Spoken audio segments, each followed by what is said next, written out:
I'm going to predict Kentucky's last 7 games. So here they are right here. You got Florida, Georgia, Auburn, South Carolina, Vandy, Texas A&M, and then Florida once again.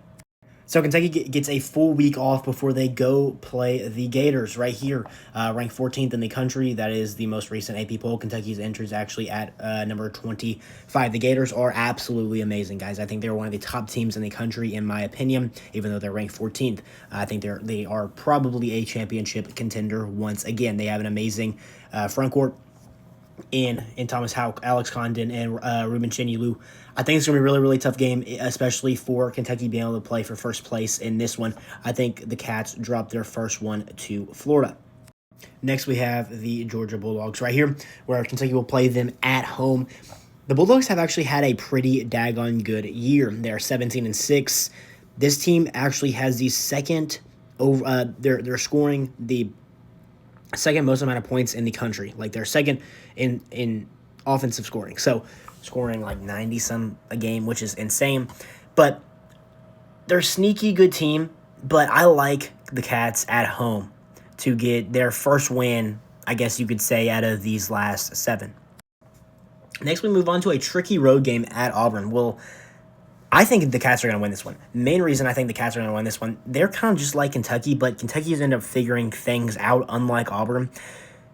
Some of these guys have been complete disappointments. Keyshawn Hall has actually been absolutely amazing. He could be in the SEC Player of the Year race, but Todd Pettiford has really been a disappointment this year, man. And I think Pearl was just kind of thrown into the fire after his father retired.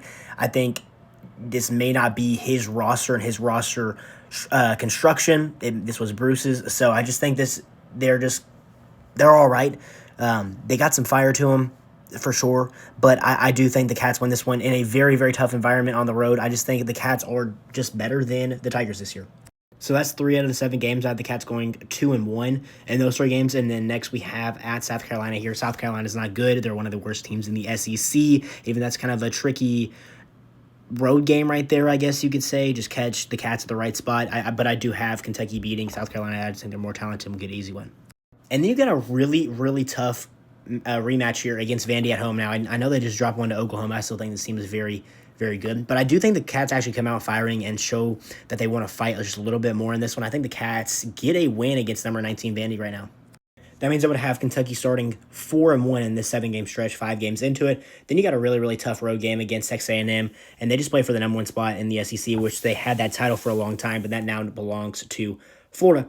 But Texas A&M is going to be a really, really tough game on the road. This team presses the entire game, and Bucky Ball is the real deal. They score a lot of points. That's going to be a really, really tough one on the road. That's where I have Kentucky dropping their second game in the 7-game stretch.